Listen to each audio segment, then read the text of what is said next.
Evacha Patitanam Pavanebhyo Vaishnavebhyo Namo Namaha.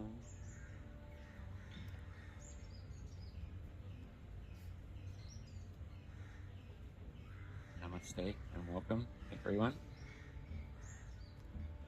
I perhaps encourage those on the back to come closer so you can see the whiteboard, because today's class is going to be a little bit technical. Let's make it more intimate.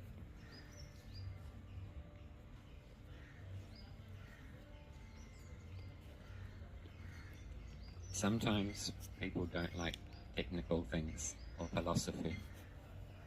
But Krishna says to Uddhav in the 11th canto, by sharpening this axe of tatvigyan, philosophical discernment, you can sever the ropes of Maya, you can sever the ropes of illusion. So this tatvigyan is very, very important. So today I want to give a little bit of insight into Sankhya Darshan, Vedic metaphysics, and it's a continuation of our subject matter of trance or Samadhi. And in the second chapter of Bhagavad Gita, it's also called Sankhya. So Sankhya, the word Sankhya, it means to count.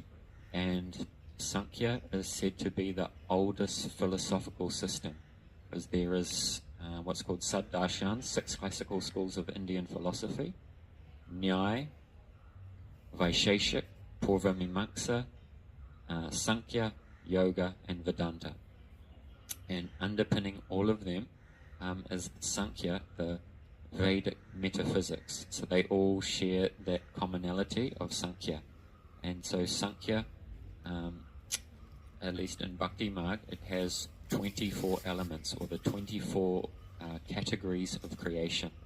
So in the second chapter of Bhagavad Gita, Krishna is giving these teachings of Sankhya to help with V-Yoga, a separation or a discernment between distinguishing what is matter and what is spirit.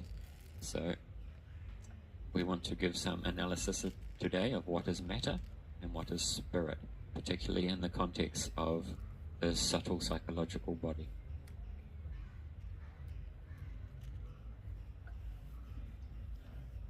So just a brief recap of the last class on trance.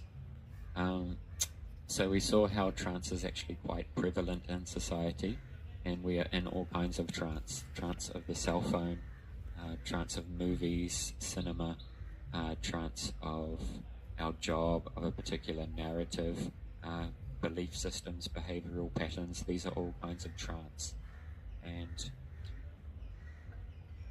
some trances, they serve us better than others.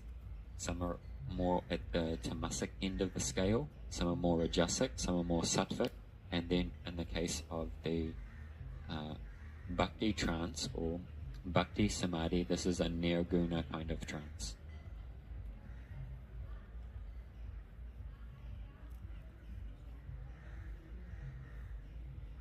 So it's very good to have this tatvigyan, this philosophical discernment. There's a quote from Miles Davis: knowledge is freedom and ignorance is slavery. So when we're in ignorance, then we're in the trance of just following the samskaras in our head, and we become a slave to the samskaras in our own chitta, mind space. And we'll cover what is chitta in more detail. So sometimes this word samadhi, it is translated as trance. But sometimes we see trance in English is translated as like a confused state. I was in a trance, I was drunk or something. But samadhi is not like being in a confused material state. So this, we talked about last week how even like here in Goa, the birthplace of psych trance music, this is also a kind of trance. And trance is prevalent in many cultures around the world, and different indigenous cultures had their own varying techniques of how to get into trance, such as shamanic techniques of the beat of a drum, or dancing around the fire, or maybe dancing for many days, following a particular set of movements. All these things, they move us into another phase of consciousness beyond just our regular daily waking state. And in these different phases of trance or consciousness, different areas of the brain become stimulated, and generally people feel quite blissful because they're transcending the absorption in their own individual mind-body complex, and they expand their consciousness into something greater than themselves.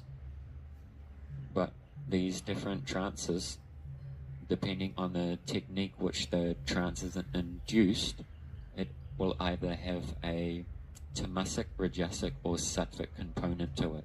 And so that also has its lasting effects in the consciousness. So we want to try to enter into a trance as sattvically as possible, preferably near guna, beyond the gunas altogether.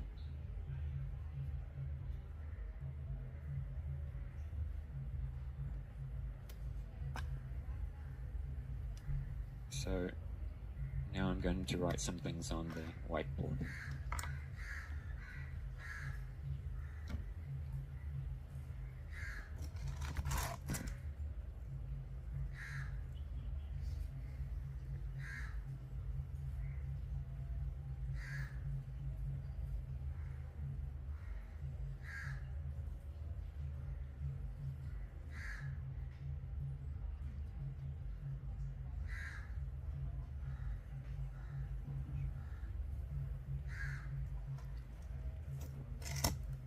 So, Vedic creation theory.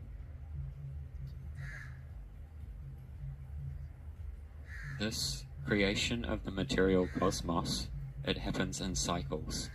And when there is no creation manifest, all the gunas, they are in a state of equilibrium, and the whole material aggregate is in a complete state of equilibrium, so there is nothing manifest.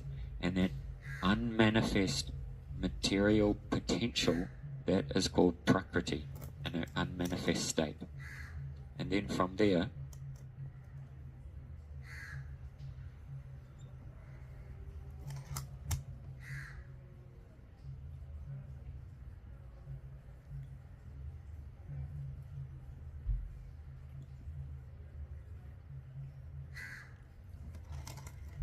when Mahavishnu glances upon Prakriti, then by that glance it sets about the creation in motion. And then so the equilibrium of Prakriti starts to move and become out of balance, and then in this way the material creation starts to take place. And at that stage, that is called Mahat or Mahatattva.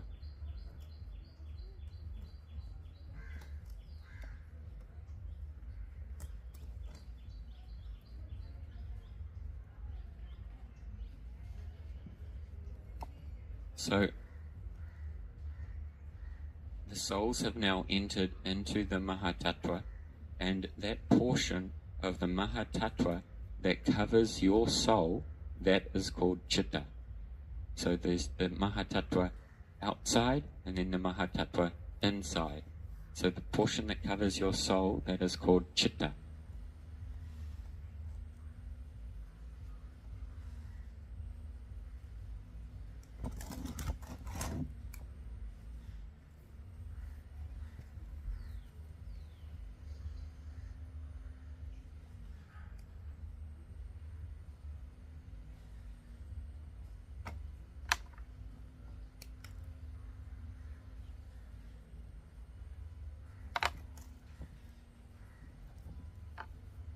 So then within Chitta,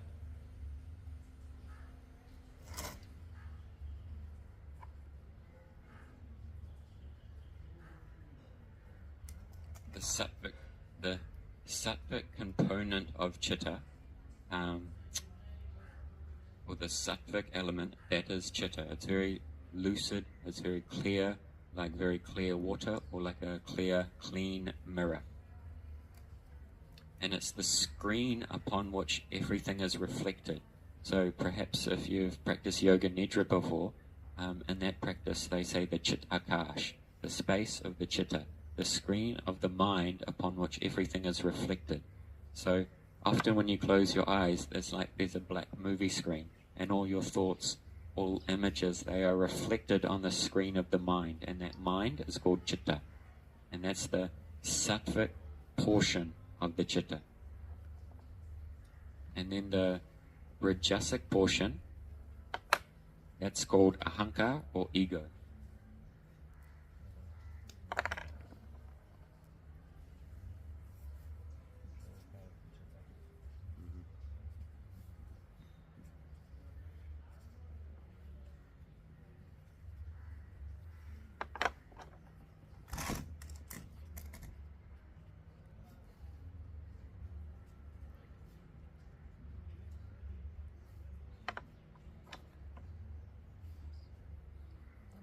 Ah, sorry. It's not rajas. It's rajas is buddhi, intelligence. This is tamas. Yes.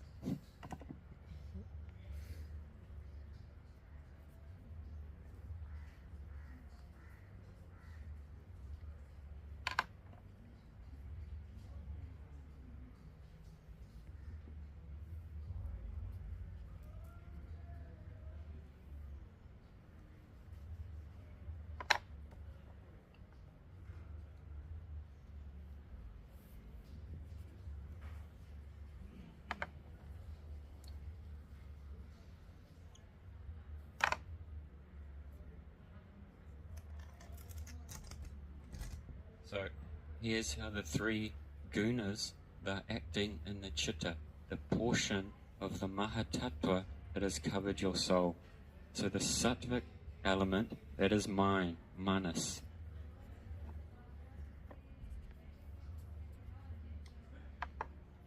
The rajasic element is called buddhi or intelligence, and the tamasic element is called ahankar or ego.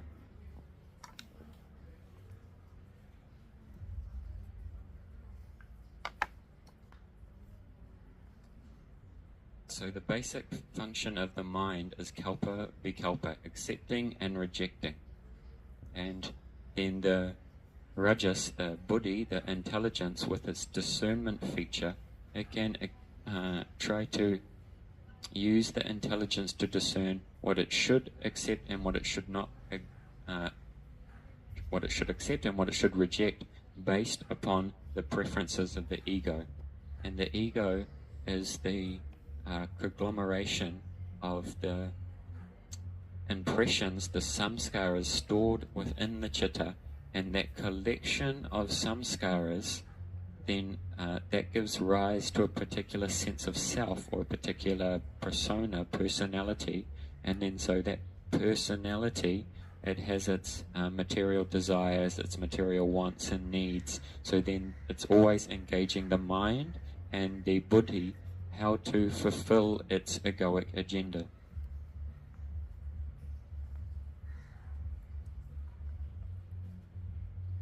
So this creation, it's like milk, or it's like water. So in the atmosphere at the moment, there's about 73% water. And then that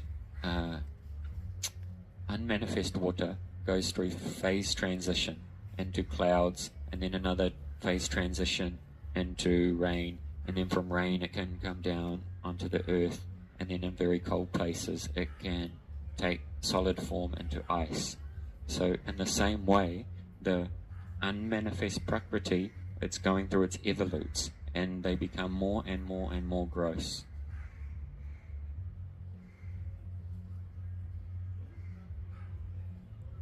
So then from the rajas, so we're continuing the evolutes of material nature here.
So as these three gunas from buddhi and from tamas, as they continue to go through phase transitions, then they go from subtle to gross. So from the rajasic intelligence, buddhi, first comes speech and then grasping. These are called the tanmatras.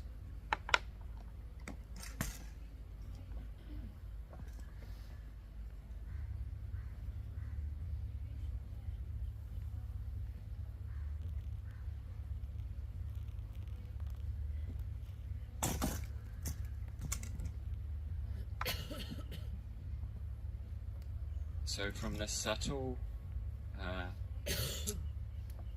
phase of speech, then hearing evolves from that.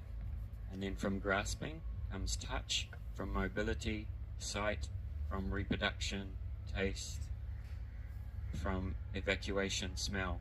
And then from the ego, as that tamasic guna continues to go through its phase transitions, first comes sound, and then from sound comes the element of space.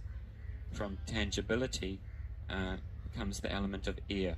From form comes fire. From the subtle sense of flavor comes water. And from fragrance comes earth. So it's going from the most subtle to the most gross. And the most gross element is the element of earth.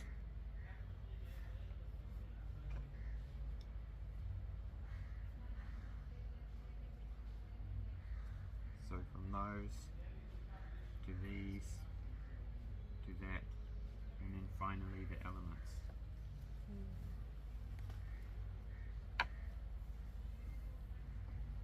So this is quite reverse in comparison to like a Western approach.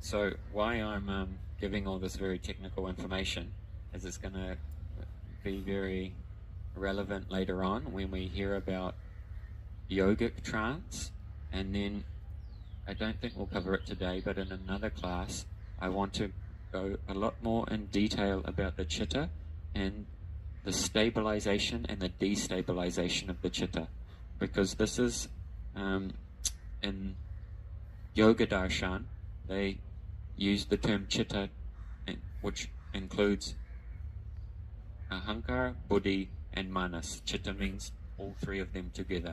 And so this chitta goes into states of expansion and contraction. And I've like used the example before. If there's a fish swimming in the ocean and then there's a storm on top of the ocean, then that fish can naturally go down into the depths of the ocean and not feel any disturbance. But if you take that same fish and you put it in a teacup, and then any disturbance on the surface of the teacup, it feels it so much, right? So some days you're having a very nice day and you just wake up and maybe it's sunny outside and you just feel nice and light, nice and happy because your chitta is expanded. And then on those days where you feel contracted, in that state of contraction, someone just looks at you the wrong way and oh, it's a big drama. Is it not so? So we can experience very much the relevance of this expansion and contraction of the chitta, and how this Vedic science is so profound. And actually modern science, they are really only working in this category here. And the yogis in their Samadhi, they've gone all the way here and beyond. So science has a long way to go. What do you call it? The ahankar chitta. Ahankar. Ahankar, so this whole... This chitta can be used as an umbrella term for all three: manas, buddhi, ahankar, or mind, intelligence, and ego. What do you mean with evacuation? I know what it means, but genitals, like things come into the body and things go out, right? So often in Western society, we're always concerned with what's going in. Very nice, tasty food, this and that, but we're no concerned about how it's coming out. So in Ayurveda, primary concern is how it's coming out. Because if it's not coming out in a healthy way, problem coming. And you can see so many people, particularly in Western society, because it's not coming out, then their stomach starts to come out because they're holding all that stuff in. And that's all related to Swadhisthana chakra also, because so many desires are there. So most people, their consciousness is just oscillating between Muladhara and Swadhisthana with the occasional Manipura. And it's just down here all the time. So then that area mass increases. And in some Buddhist traditions, you don't even start your human life until you actually ascend past Manipura. So most people today, they're very low level consciousness.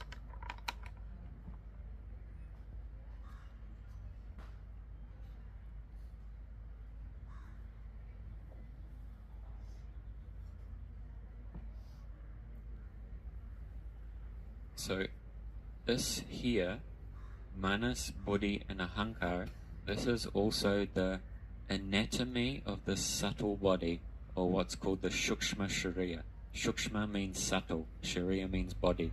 So the subtle body. So there's the soul, and then over the soul you put a t-shirt. That t-shirt is the subtle body, shukshma sharira, which comprises of the manas, the mind, the buddhi, the intelligence, and ahankara, the ego. And then over that soul, you put a big coat, and that coat is your gross physical body. So we have two sheaths in this example.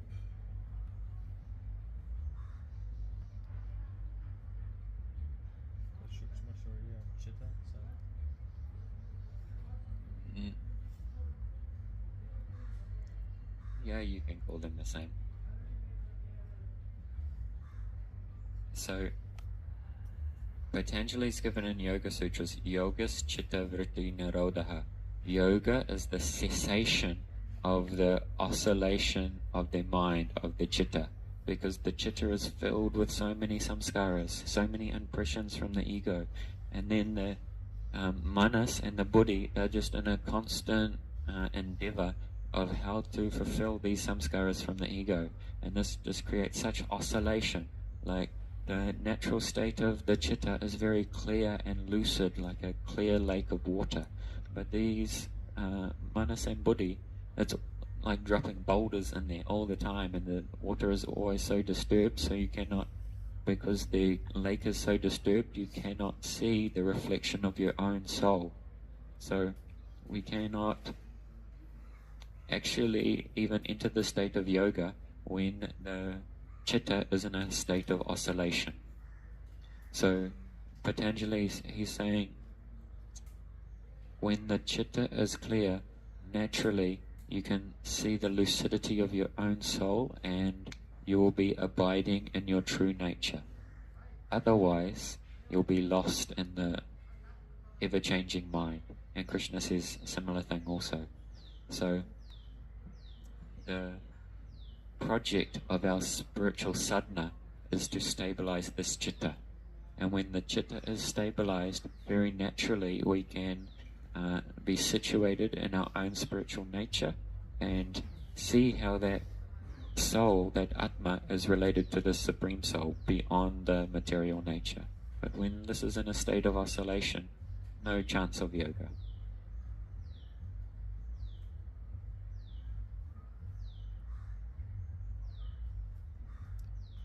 So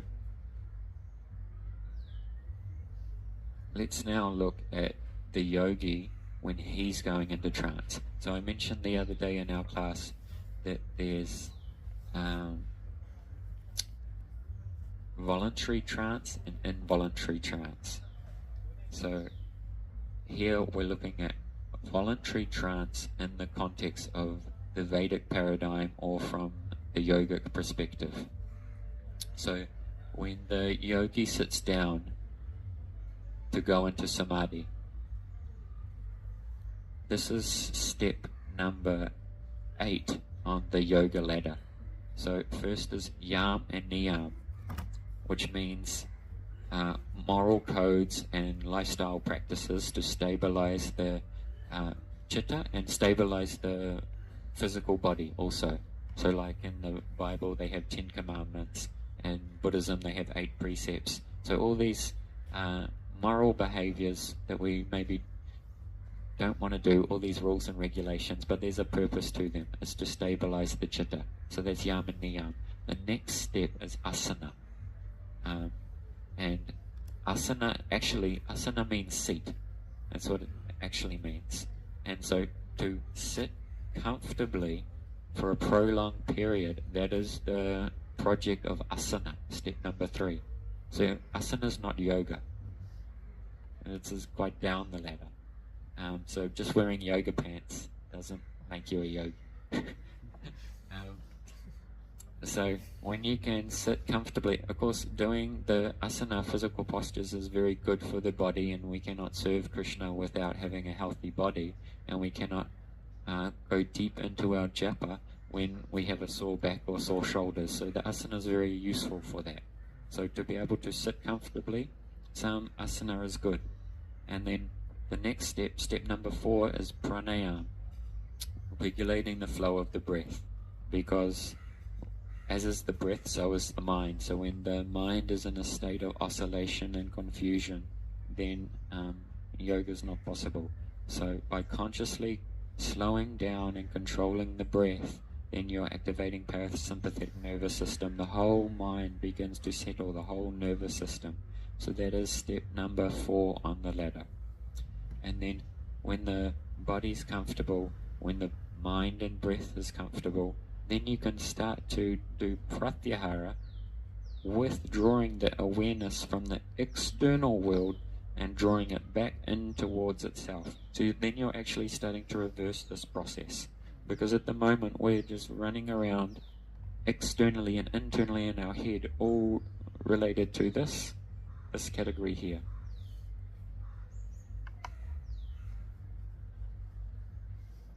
So by pratyahara, instead of the awareness going out, then you're starting to withdraw the awareness inside, like a turtle withdraws its limbs and its head within its body. So you're starting to draw the consciousness back towards its source, instead of meditating on the objects of the senses. So that's number 4. Number 5 is dharana, concentration. So every meditation school, they first teach a technique of dharana, of concentration, because without concentration there's no question of meditation. So we need to learn how to focus, and this will be a subject of another class, just to demonstrate how unfocused we are and how our chitta is just so unstable, and what we can do and how it looks within the scope of this sankhya when the chitta starts to become stabilized. So dharana, concentration, and just to give a little insight, dharana, it is said that when you can concentrate on something for 12 seconds unbroken, that is dharana, that is concentration. And that doesn't mean I'm concentrating. You're not concentrating, you're thinking about concentrating. So to be fully absorbed in something for 12 seconds, that's dharana. And then the next step, dhyan, meditation, that is 12 times 12 seconds. So when you can concentrate on something fully absorbed continuously for 12 times 12 seconds, that's meditation.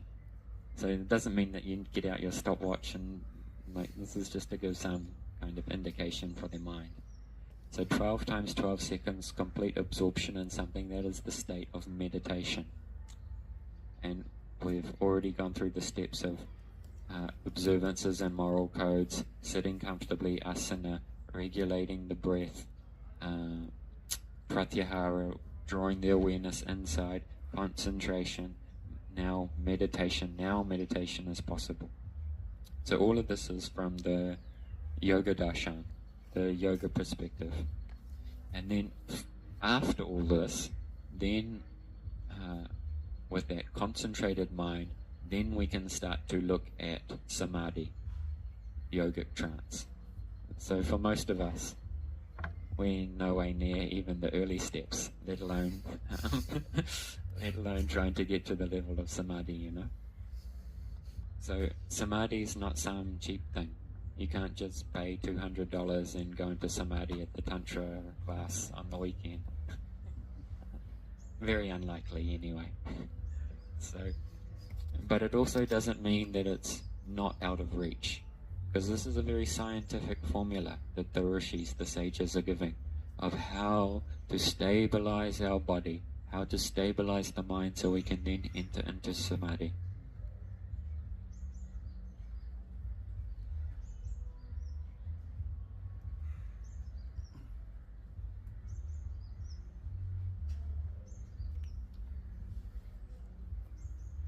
So let's just look at an example now of when the yogi is going into Samadhi. So the yogi is sitting very comfortably in Samadhi and in meditation.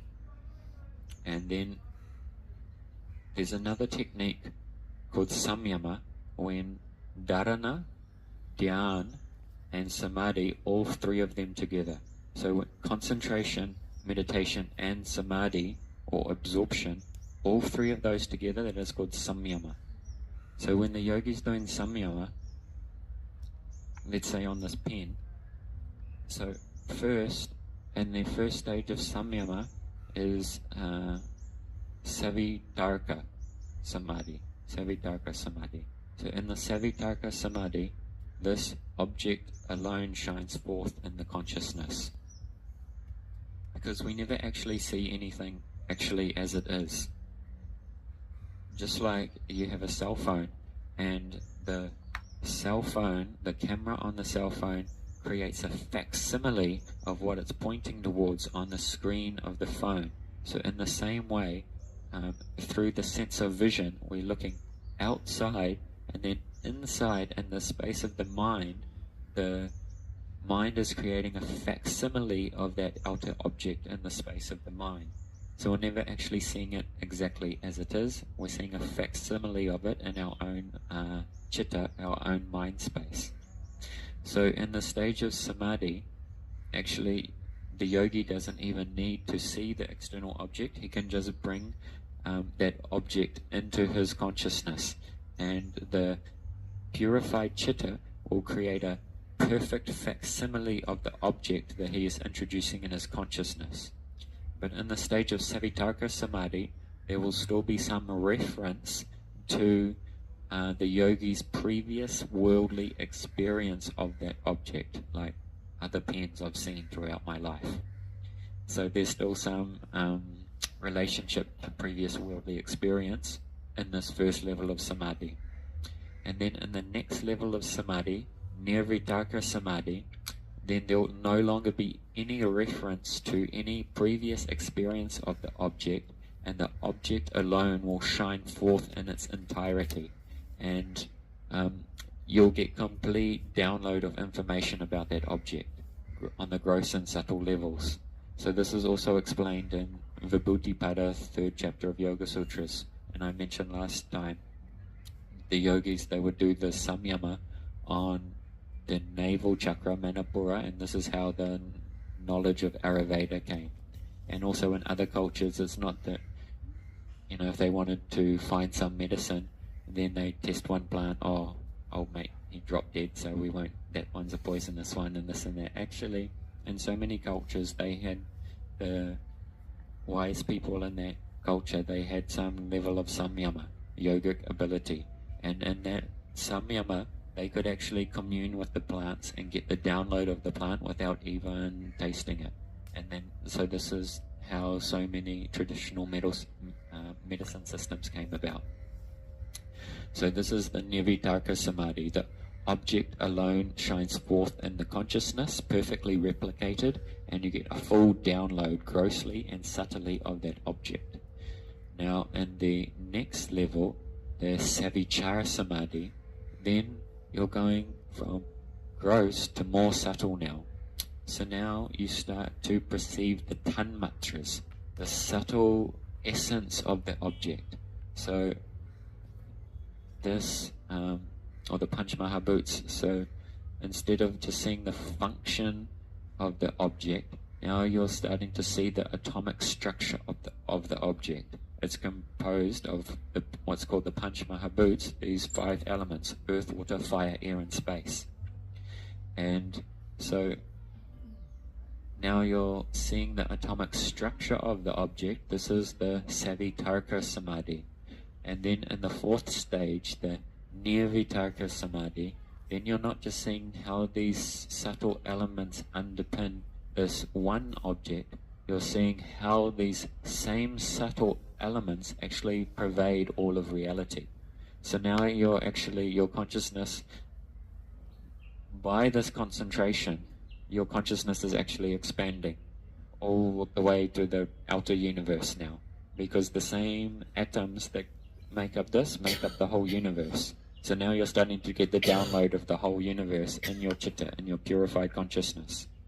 So that is the Nirvichara Samadhi. Now, more subtle.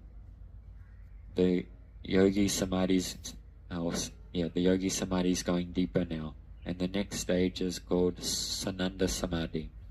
So in the Sananda Samadhi, then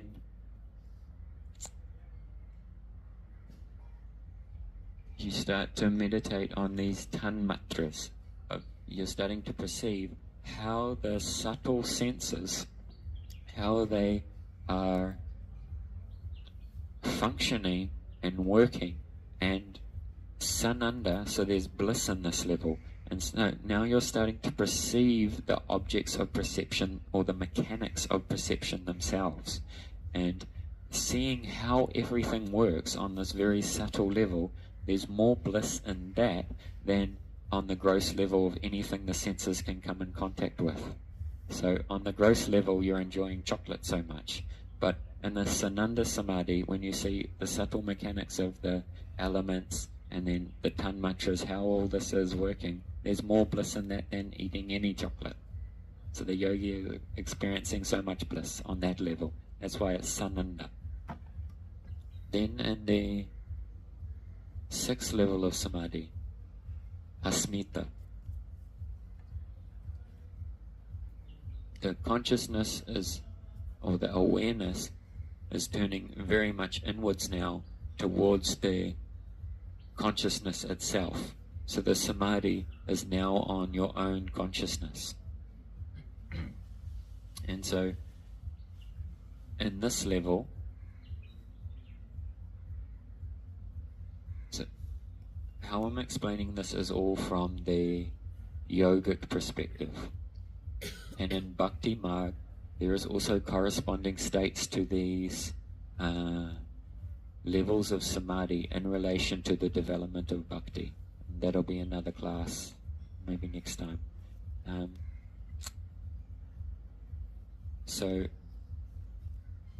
just for reference, on this level of Asmita Samadhi, then there can start to be there's a revelation of your own soul, and then in that purified chitta, you can start to see this super soul.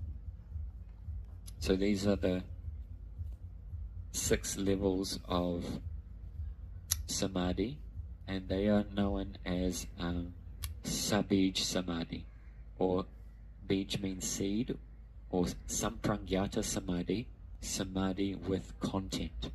And in the yogic tradition, this content is this gross and then the subtle levels of material nature.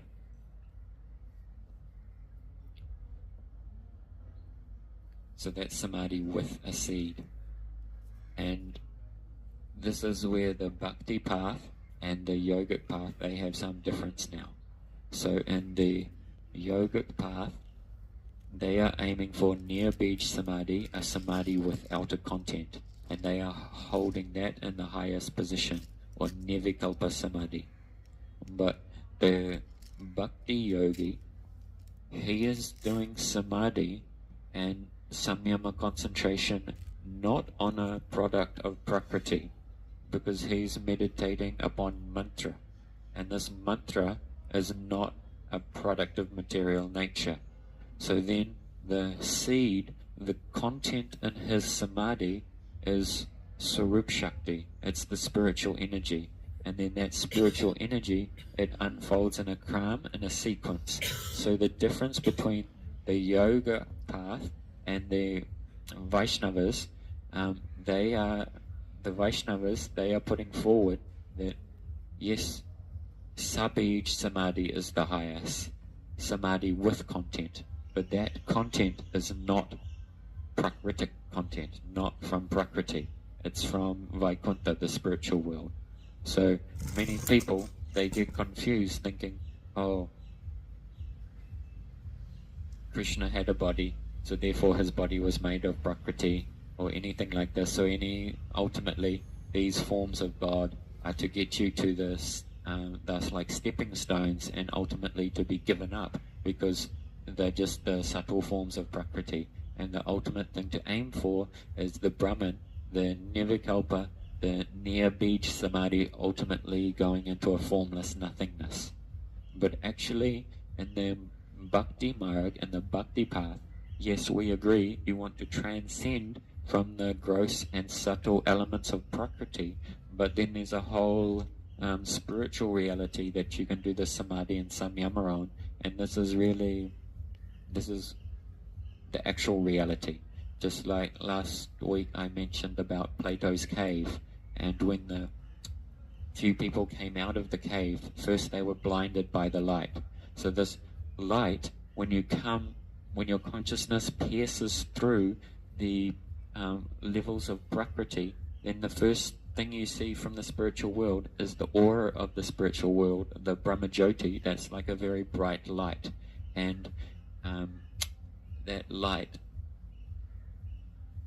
it's like coming out of the cave. The first thing you see when you come out of the cave, you're actually blinded by the light, because you've been in the cave of darkness for eternity. So your vision's not adjusted.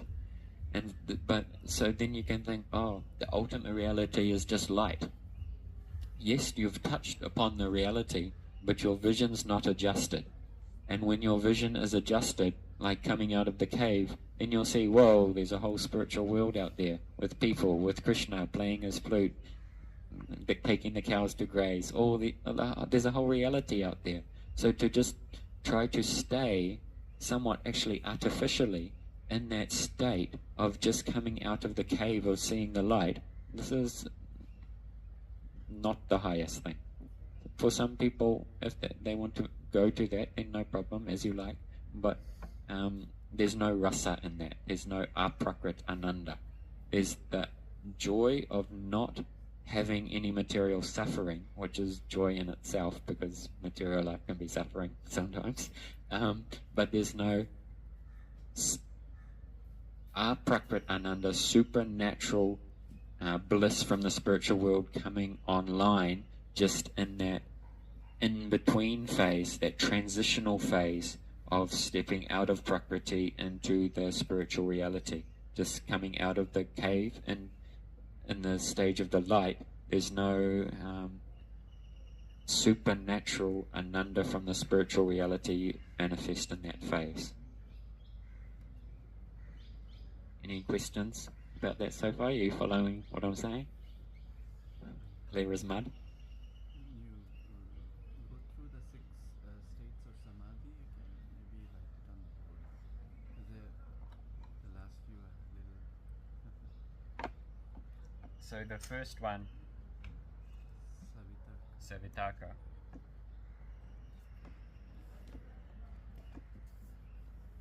Then Nirvitaka.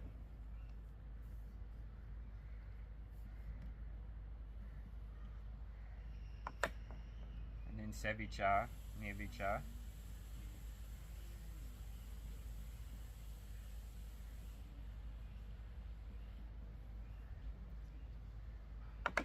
Then Sananda.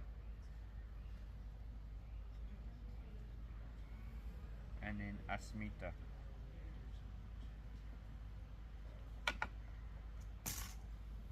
So sa means with. So the tarka, the deliberation that is with reference to some previous experience of the object. The nirvitarka, nir means without. So without tarka, without deliberation of the previous worldly experience. This now savichar, with vichar, with consideration of the subtle elements now, the subtle elements underpinning the object. Near vichar, still there's vichar on the subtle elements, but it's near, it's no longer confined just to that object itself. It's how these subtle elements are pervading all of reality. And then the sananda samadhi, that's the instruments of cognition.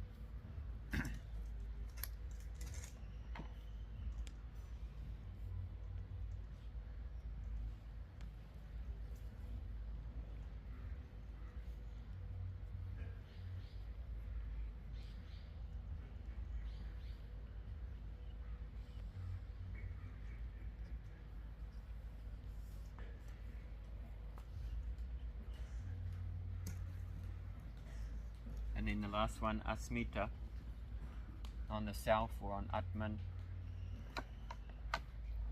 or you could say Ishvara in the context of Yoga Sutras. This asmita, in the Yoga Sutras, Patanjali has mentioned panchklesh, the 5 root causes of suffering. Avidya, raga, dvesha, vinivesha, asmita. So from avidya, from ignorance, we lose sight of the self, our true spiritual nature, and we start to identify with the non-self, with the gross material body. So this is avidya, or we think I'm this mind. Avidya. This is the root cause of suffering. This ignorance, this misidentification with that which is actually not our true self. And then from there, avidya, raga, dvesha, like and dislike. This false sense of self has no end of things that it likes and things that it doesn't like. And this is another cause of suffering, because it likes so many things and doesn't like so many other things. And avidya, raga, dvesha, abhinivesha,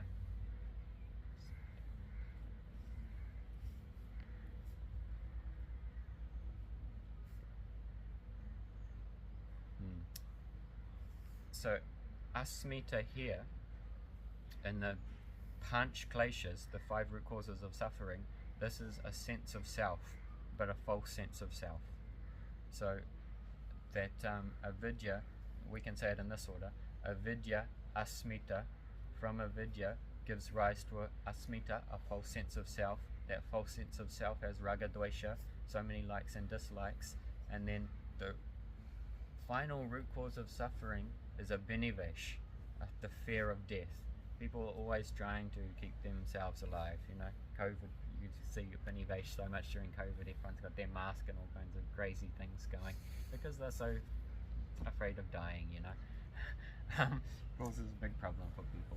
So one commentator on the Yoga Sutras, he put it in this way. Nice example. If you take a grasshopper or any insect and you try and drown that insect, it fights back. So there's a natural propensity in the living entity to want to keep itself alive. And even in sannyasis and monks, this propensity is latent, but it's still there amongst this surface, unless they've really gone deep into meditation or bhakti and all these panch kleshas are burnt. So this asmita in the 6th level of samadhi, this is not the same asmita as the panch klesh.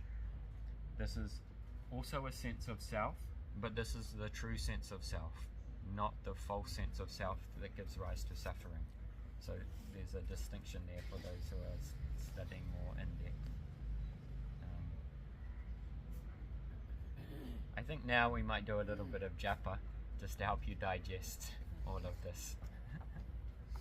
Help us lose the identification. Yeah, you want to hand out my list? Got yours with you? You brought yours today?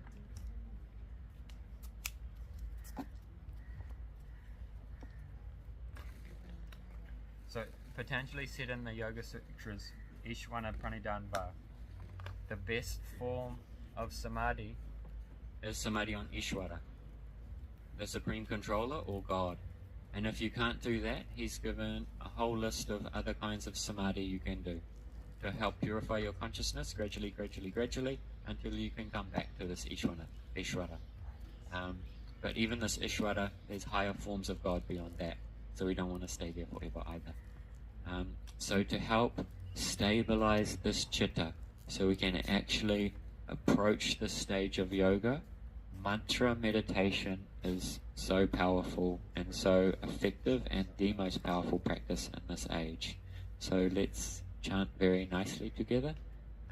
One round of 108 on our mala, and we'll chant it aloud all together, this Hare Krishna Maha Mantra.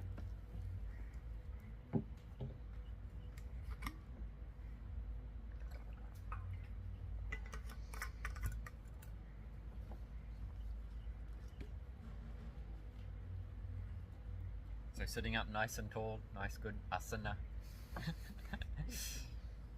Taking a few deep breaths in and out, calming your mind. Relaxing the nervous system, soften the shoulders, soften the hips, lengthen the spine, relax the thinking mind.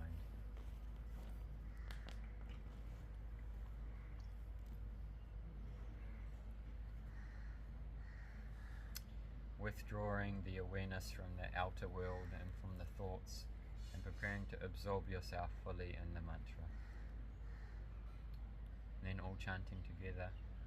Hare Krishna, Krishna Krishna, Hare Hare, Hare Rama, Rama Rama, Hare Hare, Hare Krishna, Krishna Krishna, Hare Hare, Hare Rama, Rama Rama, Hare Hare, Hare Krishna, Krishna Krishna, Hare Hare, Hare Rama, Rama Rama, Hare Hare, Hare Krishna, Krishna Krishna, Hare Hare, Hare Rama, Rama Rama, Hare Hare, Hare Krishna, Krishna Krishna, Hare Hare, Hare Rama, Rama Rama, Hare Hare, Hare Krishna, Krishna Krishna, Hare Hare, Hare Rama, Rama Rama, Hare Hare, Hare Krishna, Krishna Krishna, Hare Hare, Hare Rama, Rama Rama, Hare Hare, Hare Krishna, Krishna Krishna, Hare Hare, Hare Rama, Rama Rama, Hare Hare,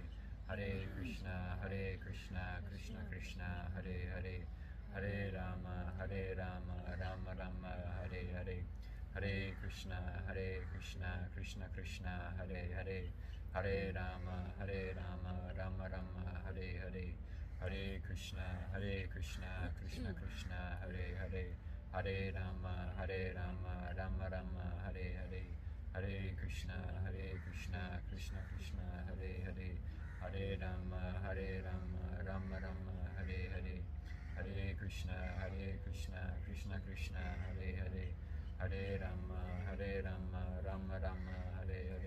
Hare Krishna, Krishna Krishna, Hare Hare, Hare Rama,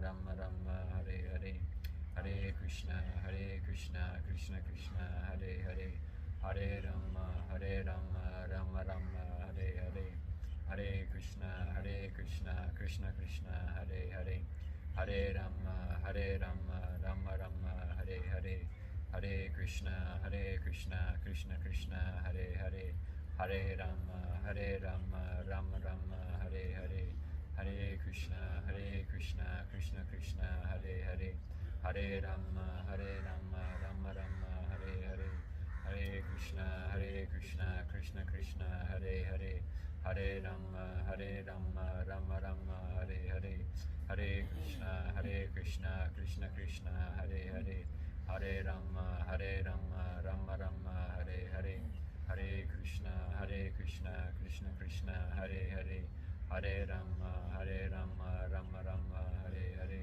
Hare Krishna, Krishna Krishna, Hare Hare, Hare Rama, Rama Rama, Hare Hare, Hare Krishna, Krishna Krishna, Hare Hare, Hare Rama, Rama Rama, Hare Hare, Hare Krishna, Krishna Krishna, Hare Hare, Hare Rama, Rama Rama, Hare Hare, Hare Krishna, Krishna Krishna, Hare Hare, Hare Rama, Rama Rama, Hare Hare, Hare Krishna, Krishna Krishna, Hare Hare, Hare Rama, Rama Rama, Hare Hare, Hare Krishna, Krishna Krishna, Hare Hare, Hare Rama, Rama Rama, Hare Hare, Hare Krishna, Krishna Krishna, Hare Hare, Hare Rama, Rama Rama, Hare Hare, Hare Krishna,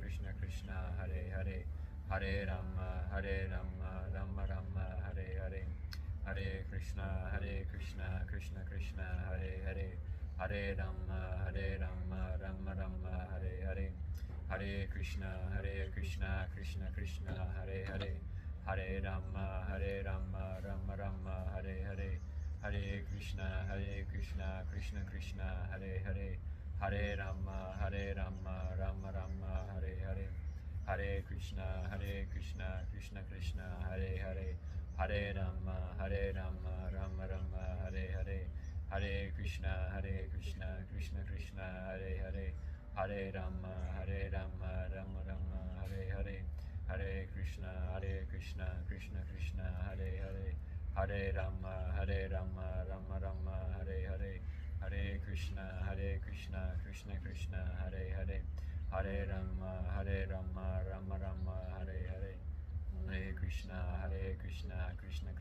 Hare Hare, Hare Rama, Rama Rama, Hare Hare, Hare Krishna, Krishna Krishna, Hare Hare, Hare Rama, Rama Rama, Hare Hare, Hare Krishna, Krishna Krishna, Hare Hare, Hare Rama, Rama Rama, Hare Hare, Hare Krishna, Krishna Krishna, Hare Hare, Hare Rama, Rama Rama, Hare Hare, Hare Krishna, Krishna Krishna, Hare Hare, Hare Rama, Rama Rama, Hare Hare, Hare Krishna, Krishna Krishna, Hare Hare, Hare Rama, Rama Rama, Hare Hare, Hare Krishna, Krishna Krishna, Hare Hare, Hare Rama, Rama Rama, Hare Hare, Hare Krishna, Krishna Krishna, Hare Hare, Hare Rama, Rama Rama, Hare Hare, Hare Krishna, Krishna Krishna, Hare Hare, Hare Rama, Rama Rama, Hare Hare, Hare Krishna, Krishna Krishna, Hare Hare, Hare Rama, Rama Rama, Hare Hare, Hare Krishna, Krishna Krishna, Hare Hare, Hare Rama, Rama Rama, Hare Hare, Hare Krishna, Krishna Krishna, Hare Hare, Hare Rama, Rama Rama, Hare Hare, Hare Krishna, Krishna Krishna, Hare Hare, Hare Rama, Rama Rama, Hare Hare, Hare Krishna, Krishna Krishna,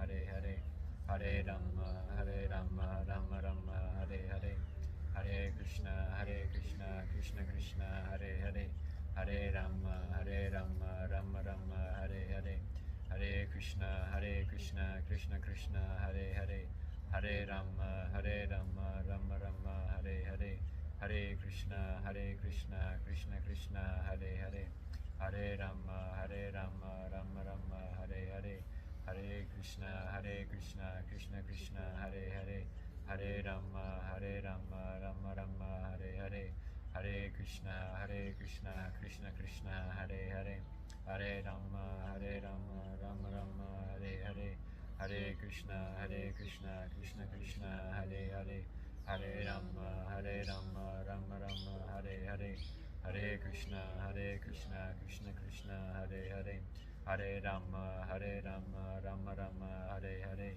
Hare Krishna, Krishna Krishna, Hare Hare, Hare Rama, Hare Rama, Rama Rama, Hare Hare, Hare Krishna, Krishna Krishna, Hare Hare, Hare Rama, Rama Rama, Hare Hare, Hare Krishna, Krishna Krishna, Hare Hare, Hare Rama, Rama Rama, Hare Hare, Hare Krishna, Krishna Krishna, Hare Hare, Hare Rama, Rama Rama, Hare Hare, Hare Krishna, Krishna Krishna, Hare Hare, Hare Rama, Rama Rama, Hare Hare, Hare Krishna, Krishna Krishna, Hare Hare, Hare Rama, Rama Rama, Hare Hare, Hare Krishna, Krishna Krishna, Hare Hare, Hare Rama, Rama Rama, Hare Hare, Hare Krishna, Krishna Krishna, Hare Hare, Hare Rama,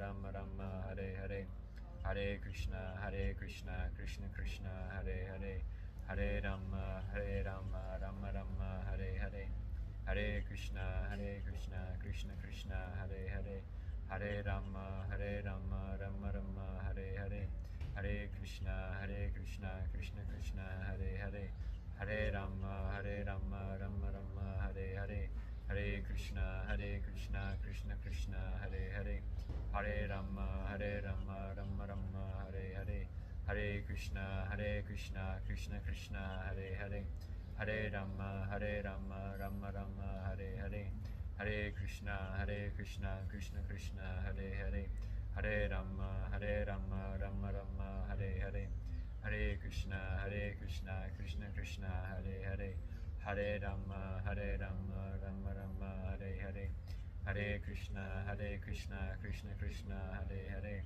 Hare Rama, Rama Rama, Hare Hare, Hare Krishna, Krishna Krishna, Hare Hare, Hare Rama, Rama Rama, Hare Hare, Hare Krishna, Krishna Krishna, Hare Hare, Hare Rama, Rama Rama, Hare Hare, Hare Krishna, Krishna Krishna, Hare Hare,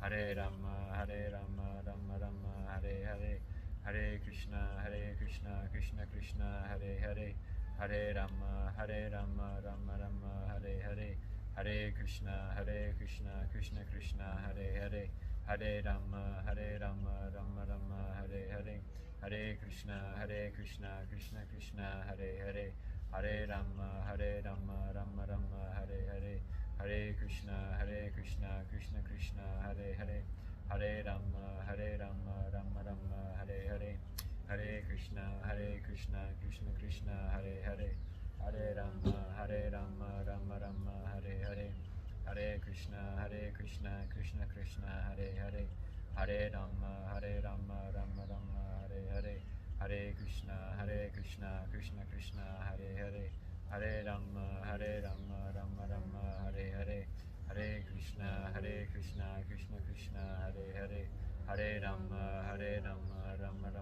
Hare Hare, Hare Krishna, Krishna Krishna, Hare Hare, Hare Rama, Rama Rama, Hare Hare, Hare Krishna, Krishna Krishna, Hare Hare, Hare Rama, Rama Rama, Hare Hare, Hare Krishna, Krishna Krishna, Hare Hare, Hare Rama, Rama Rama, Hare Hare, Hare Krishna, Krishna Krishna, Hare Hare, Hare Rama, Rama Rama, Hare Hare, Hare Krishna, Krishna Krishna, Hare Hare, Hare Rama, Rama Rama, Hare Hare, Hare Krishna, Krishna Krishna, Hare Hare, Hare Rama, Rama Rama, Hare Hare, Hare Krishna, Krishna Krishna, Hare Hare, Hare Rama, Rama Rama, Hare Hare, Hare Krishna, Krishna Krishna, Hare Hare, Hare Rama, Rama Rama, Hare Hare, Hare Krishna, Krishna Krishna, Hare Hare, Hare Rama, Rama Rama, Hare Hare, Hare Krishna, Krishna Krishna, Hare Hare, Hare Rama, Rama Rama, Hare Hare, Hare Krishna, Krishna Krishna, Hare Hare, Hare Rama, Rama Rama, Hare Hare, Hare Krishna, Krishna Krishna, Hare Hare, Hare Rama, Rama Rama, Hare Hare. Hare Krishna, Krishna Krishna, Hare Hare. Hare Rama, Rama Rama, Hare Hare. Hare Krishna, Krishna Krishna, Hare Hare. Hare Rama, Rama Rama, Hare Hare. Hare Krishna, Krishna Krishna, Hare Hare. Hare Rama, Rama Rama, Hare Hare. Hare Krishna, Krishna Krishna, Hare Hare. Hare Rama, Rama Rama, Hare Hare. Hare Krishna, Krishna Krishna, Hare Hare. Hare Rama, Rama Rama, Hare Hare. Hare Krishna, Krishna Krishna, Hare Hare. Hare Rama, Rama Rama, Hare Hare. Hare Krishna, Krishna Krishna, Hare Hare. Hare Rama, Rama Rama, Hare Hare. Hare Krishna, Krishna Krishna, Hare Hare. Hare Rama, Rama Rama, Hare Hare. Hare Krishna, Krishna Krishna, Hare Hare. Hare Rama, Rama Rama, Hare Hare. Hare Krishna, Krishna Krishna, Hare Hare. Hare Rama, Rama Rama, Hare Hare. Just noticing any effects of the practice. Noticing the body, how it feels in the body. The space of the mind. The power of mantra meditation.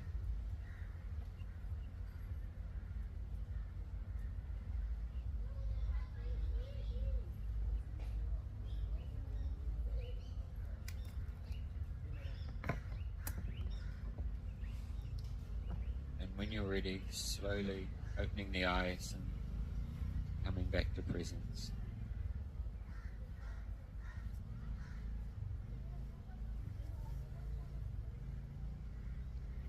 So we'll start to wrap this class up for today. I don't want to give too much technical information and make everyone fall asleep.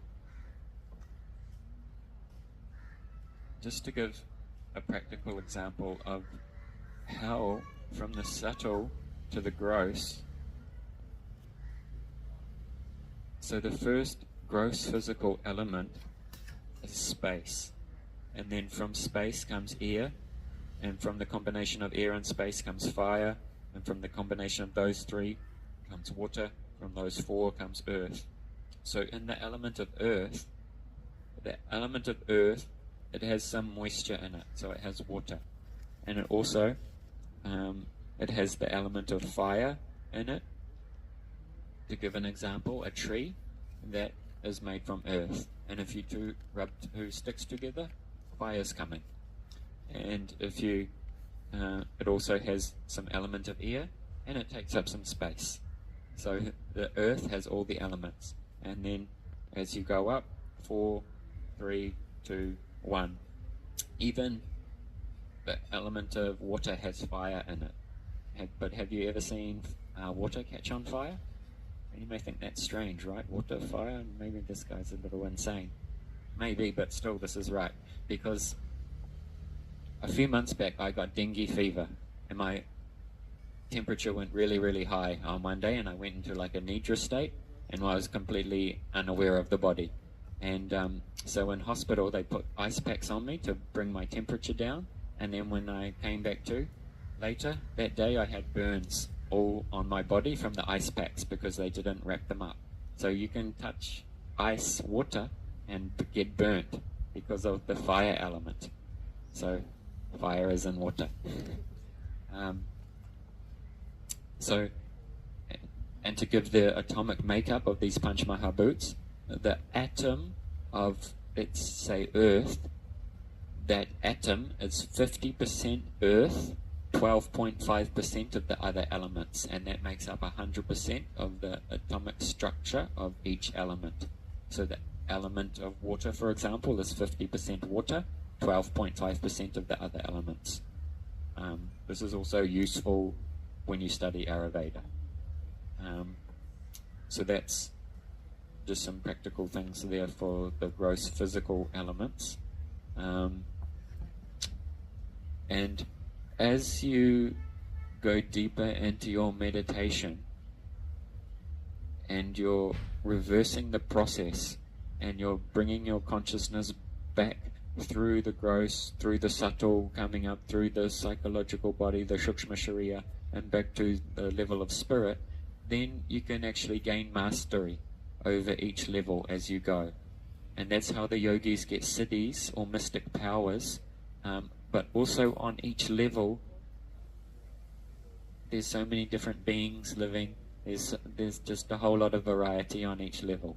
And as I've said before, like Laz Tao says in the Tao Te Ching, the great way is easy, but people prefer the side paths. So there's no end in side paths as you transcend through here. And like, oh, the astral realm, oh, the fifth dimension, this and that. But you know, when people are channeling these fifth dimensional beings and all this kind of thing, it's still just a subtle level of Prakriti. And those beings also have their agenda. And that's not spiritual. So spirit is beyond this Prakriti. So some ghost or some sixth-dimensional being, that's subtle material nature. There's nothing spiritual about it. So spirit is beyond Prakriti, material nature. Prakriti. Prakriti also got the E on the end, so it's in the feminine case. So sometimes they call it Shiva and Parvati, Shiva Shakti. It's Mahadev's eternal consort, Prakriti. So one of her forms is material nature, Durga. And Durga, the word Durga, it means Durga. Dur means difficult. It's very ga to go. It's very difficult to go from the prison house of material consciousness. It takes a lot of effort and concentration to focus the mind and transcend slowly back to spirit. So, just in regard to how the yogis get siddhis, if there's any guru and he's got siddhis, like I've met before a yogi who could manifest gold right from the palm of his hands, like just manifest things. And those people, they get so many followers, especially Indian followers, because the Indian loves gurus with siddhis. And but just through the power of the concentrated mind, because you see, in the chitta, it's the Mahatattva. All these elements, they're external, but they're also internally in your chitta. So when you gain mastery over your own chitta, then you also simultaneously gain mastery over all the elements that are external, because they're the same inside as outside. So that's how the yogis get siddhis, mystic powers, by the power of concentration and mastery over their own chitta. Then because that chitta is the same as the Mahatattva, then externally they can control things as well. Or maybe go more into that next time. But just in this regard, one time there was one yogi in the Himalayas, and he decided to do some tapasya, some austerity to get siddhis, mystic powers. So he was standing on one leg for a very, very long time. And for a very long time. And his hair started to grow into jata, into dreadlocks. And he had that piled up on his head, and he was standing in Vrikasan tree posture for such a long time. And then he was under a tree, and along came one bird and landed on the branch of the tree. And then that bird answered the call of nature, and then that went down his face. And he wasn't too happy about this. And then that bird flew off, and he looked at the bird with a rageful glance. And then that bird burst into flames. And then he looked around and was like, "Did you see that? I've got siddhis. I've got mystic powers." No one saw it because he was alone in the Himalayas. So then he walked, and he walked, and he walked, and he came to a village. And then one old lady, she was making chaunch, the spices for sabji, for a curry. And he looked at that lady and he said, "Give me some water." And then that Mataji, she said, and just wait a minute. I'm making this chant, and then I can give. And he said, do you know who I am? I'm a Siddha yogi. And he looked at her, and nothing happened. And he thought, oh, that's strange. And then he left, and he went to the next person. And then he saw one person grinding mustard seeds to make oil. And then he said, give me some water. And then that man said, oh, just wait, I'll just finish this batch of grinding. And he said, do you know who I am?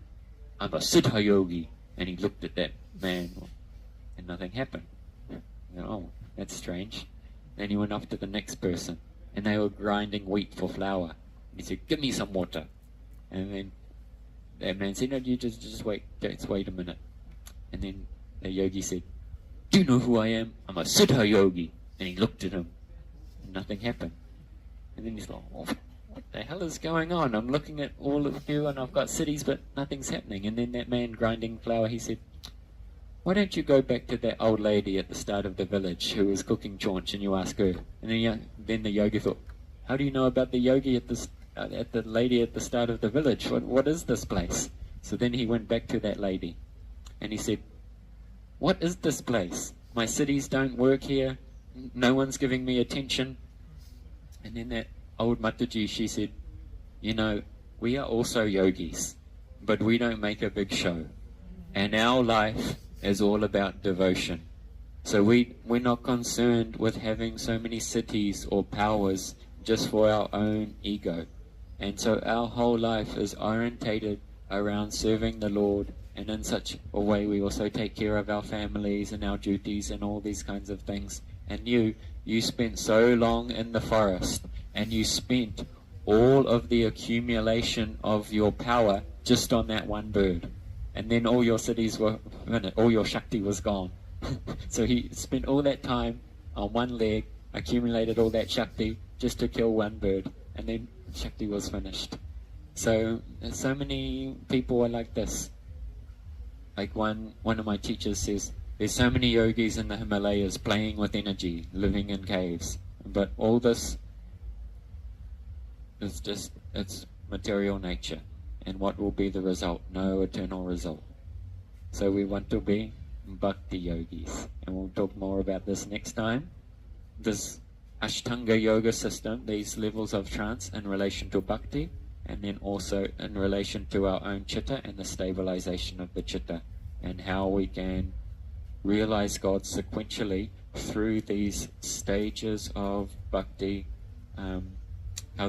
through these stages of samadhi and the development of bhakti. So thank you for patiently listening. Any questions?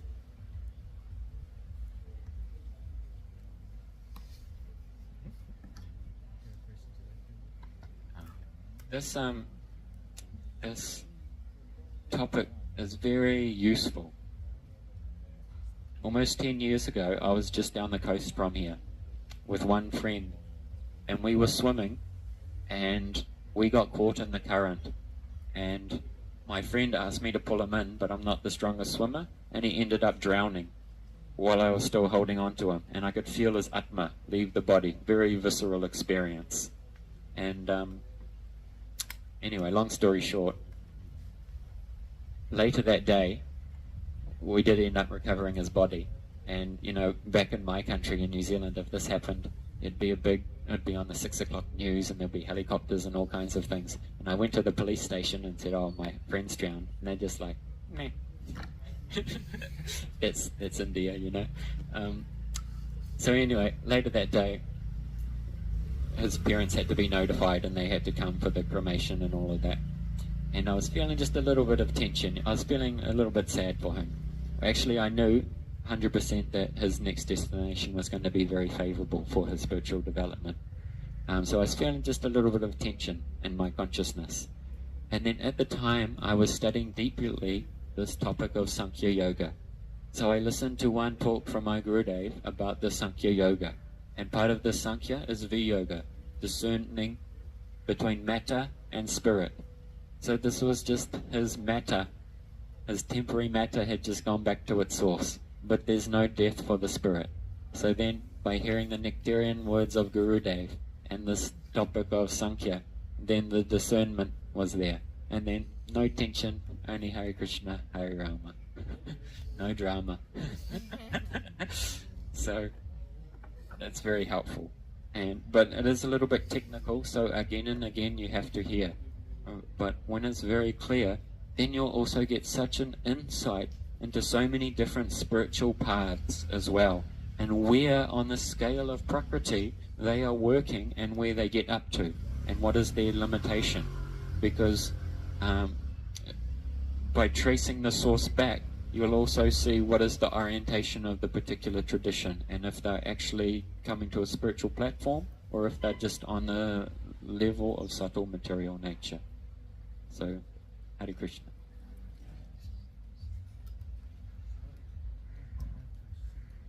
Yes. The one that you were saying, what is samyama? You said Just hold a sec, we'll pass you the microphone. Just for the recording. You had said something about samyama. That's dharana, samadhi, and dhyan. Yes. And can you just outline that? Okay. So those three together, dharana, concentration, meditation, and then in this context we'll say that samadhi is absorption.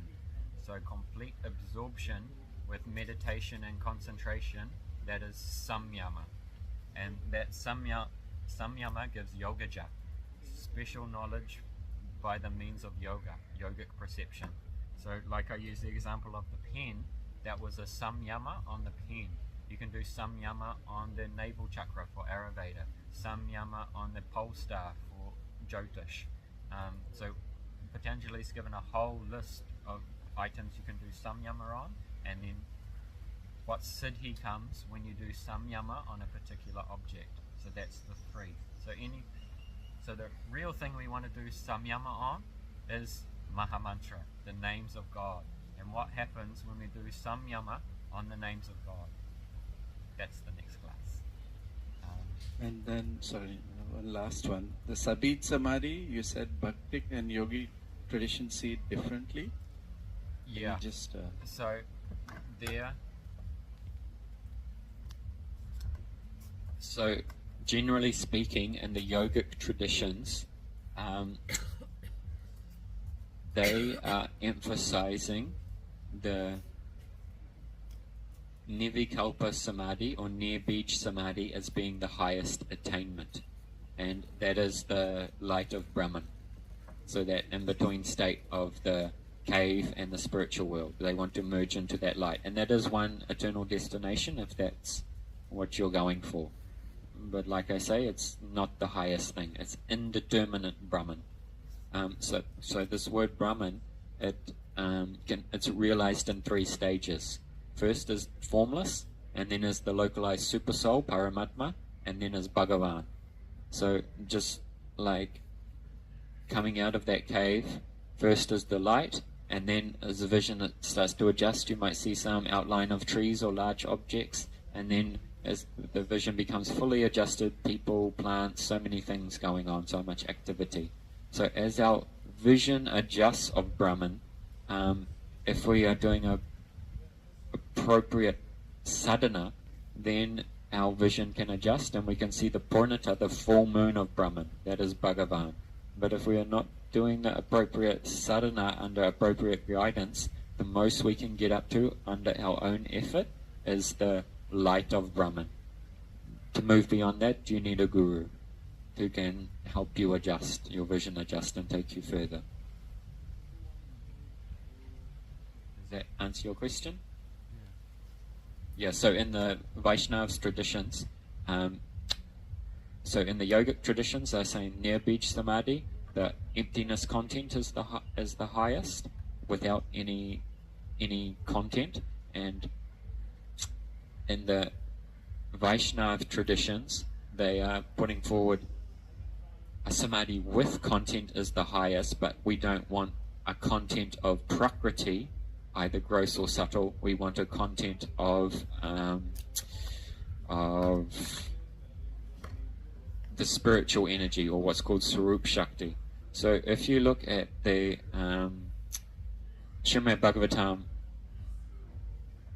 the Samadhi of Vedavyas. And in Tattva Sandarbha, there's been a thorough examination of the Samadhi of Vedavyas. And so in Srimad Bhagavatam 174, Bhakti Yogena Manasi Samyak Pranahite Male Apsayat Purusham Purnam Mayam Chad Tad Apashrayam. Purusham Purnam. So the translation is, this is Vedavyas going into Bhakti Samadhi now, after he had been blessed by his Guru Narad Rishi.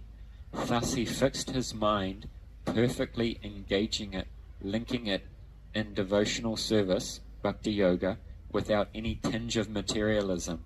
And thus he saw the absolute personality of Godhead, along with his external energy, which was under full control. So when Vedavyas, after he composed Mahabharata, all the Puranas, everything, still he was not feeling satisfaction in his heart, because he had not given the one scripture that was directly about the full reality, Bhagavan, the full moon of Brahman.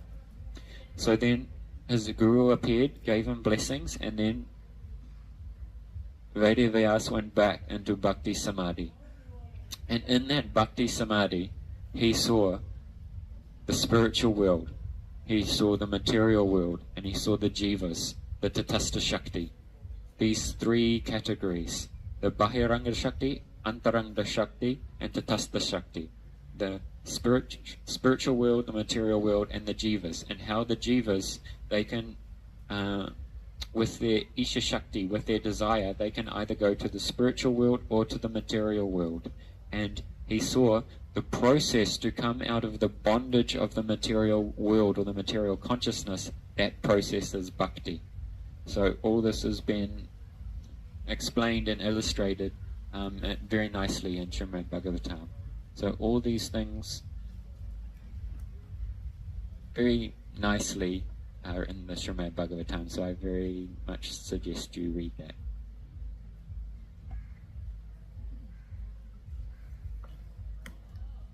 Anything else? Time for Kirtan.